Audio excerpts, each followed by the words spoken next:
most of people know refrigerant as Freon, even though the Freon is the brand of one of the refrigerant products. The trading name, huh? But what most people don't know about is that refrigerant has the negative impact to the atmosphere, especially because for the first generation of refrigerant, CFC, fluorocarbon, it actually has very high ozone depletion substances.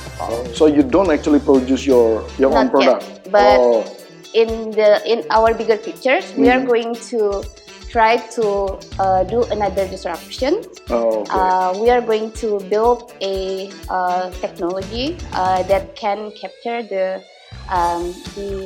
carbon dioxide, CO2, and then the CO2 liquid actually can be used for alternative for refrigerant. Oh, I see. Yeah, so our direction is going that way as well.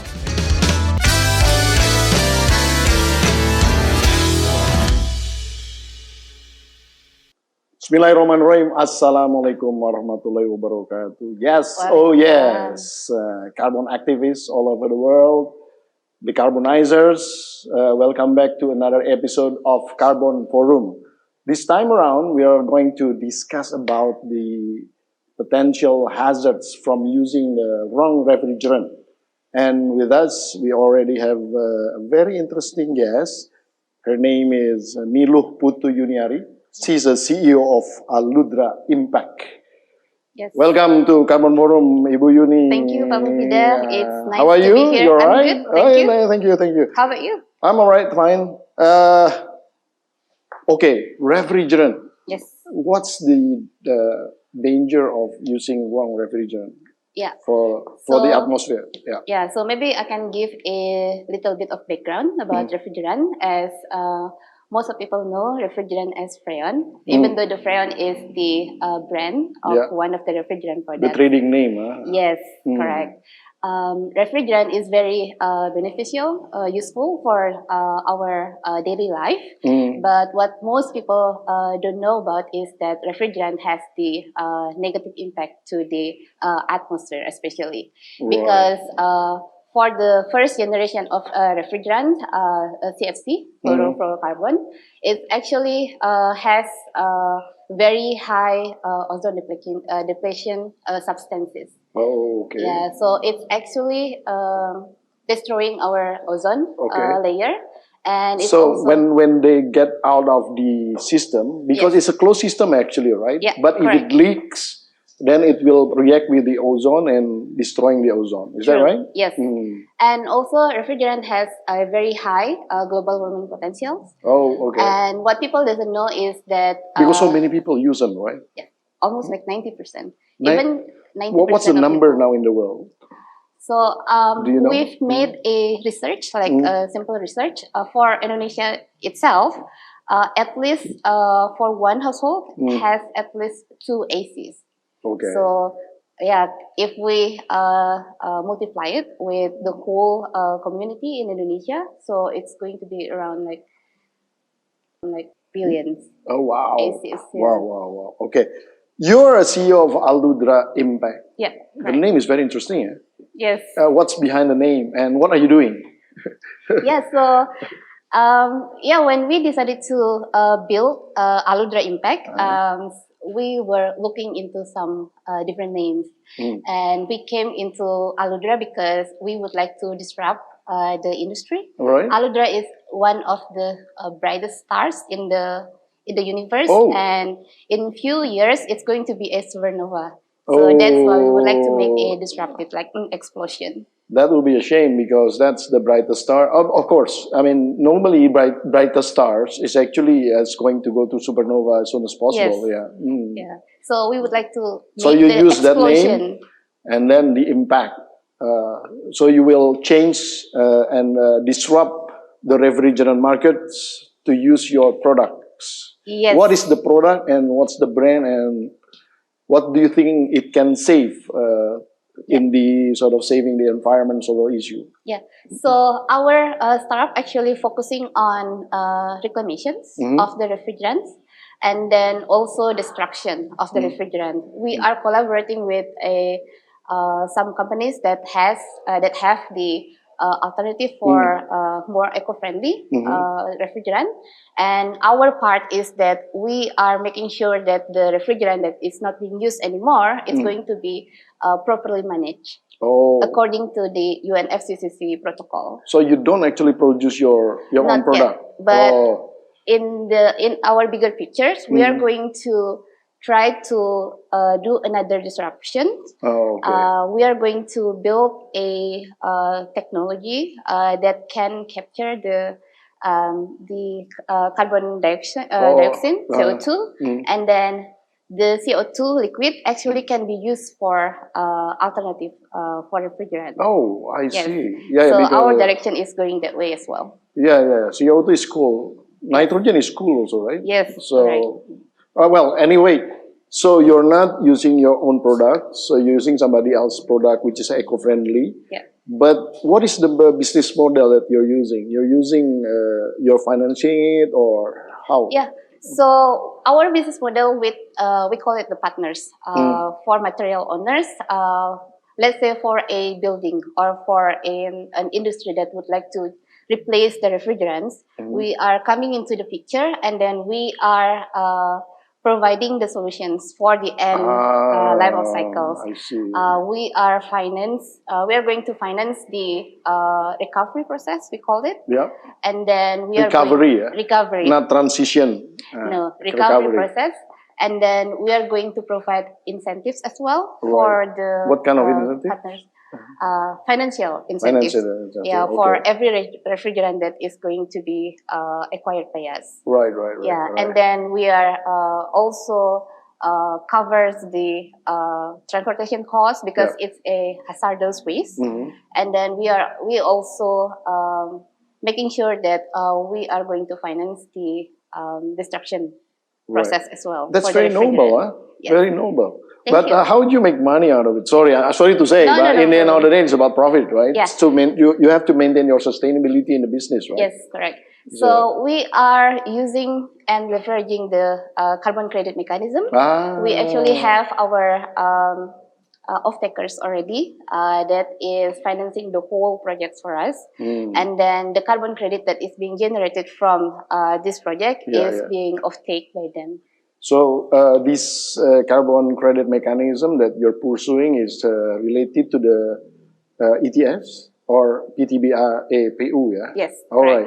So you're using the process go through the ESD, the Energy Ministry, yeah? Yes, correct. All right, okay. So with that kind of arrangement, you must be very optimistic about the carbon market in Indonesia. Yeah, I'm very optimistic about the future of our carbon credit market in Indonesia, because Indonesia has a lot of potentials, both in the NBS, nature-based solutions, and technology-based solutions. Our startup is focusing on the technology-based side, and we believe that. So just to give you a bigger picture, for our startup, refrigerant is only a start.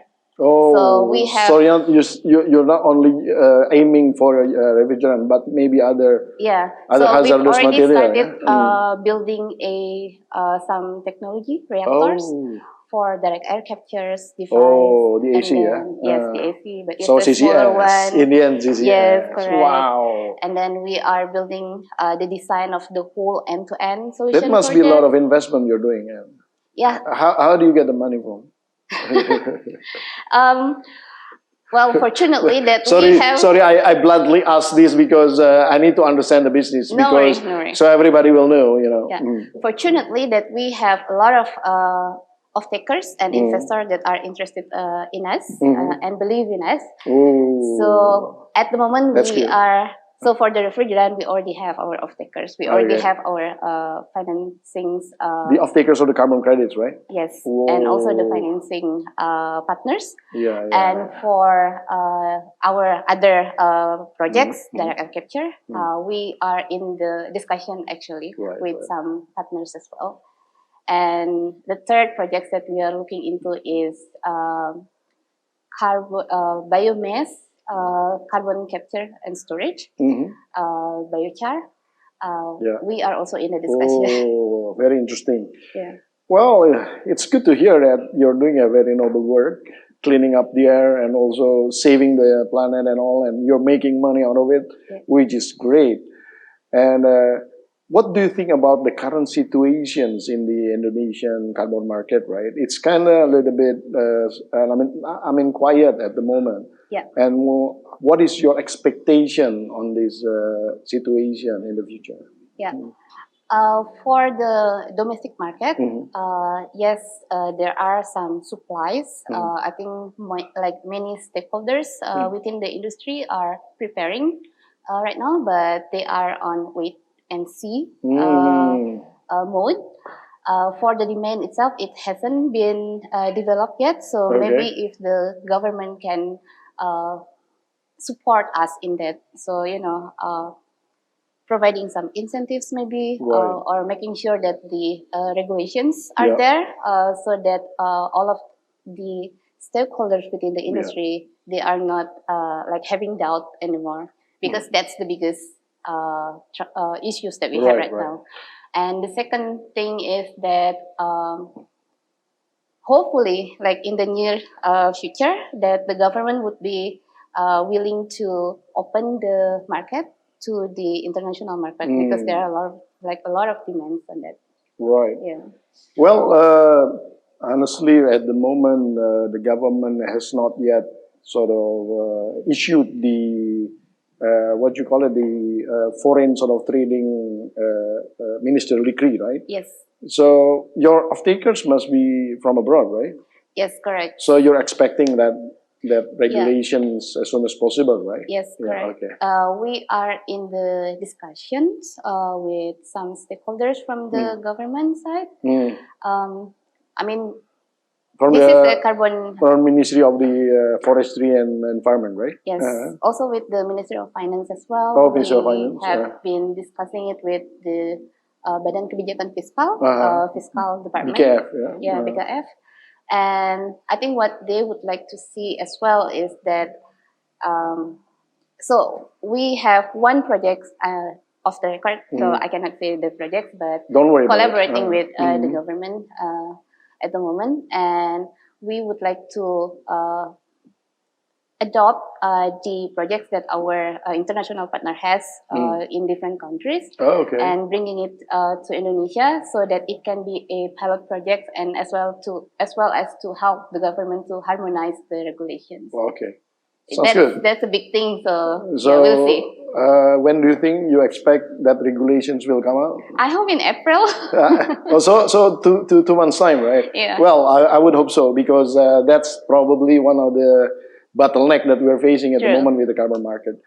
Well, it's great talking to you. Thank you so much. Wow, I mean, I'm really amazed with the noble sort of effort from your business side, and hopefully you're making a sort of successful endeavor. Yes, hopefully, all of us. Yeah, and not only the business though, but also the impact. Yeah. True. Aludra impact. Yeah, we are going to impact and disrupt. Well, Bu Yuni, thank you very much. Thanks for joining Carbon Forum. So we'll keep in touch. Sure. And by the way, you're joining the associations, right? Which association you're in right now? Yes, I'm in the ASECSI, and I got the honor to be one of the carbon experts in the refrigerants. Not only refrigerants, but waste management division. So yeah, I think I'm going to be able to contribute more, and I know that ASECSI has so many potential. So yeah, we are going to disrupt the regulations. We are going to disrupt the carbon credit market. Let's go for it. Okay. Thank you very much. All the best to you. The carbonizers, carbon activists all over the world. That was Mrs. Putu Yuniari, the CEO of Aludra Impact, talking about a lot of sustainability issues and business, and she's very optimistic that Indonesian market will be very bright in the future, and hopefully we can actually make it happen. And she's going to disrupt the business of the environment in Indonesia. So thank you for watching the Carbon Forum. And with me, Puempida Hidayatulloh, thanks for joining us. And until the next episode. Bye-bye then. Thank you so much. Assalamualaikum warahmatullahi wabarakatuh. Waalaikumsalam.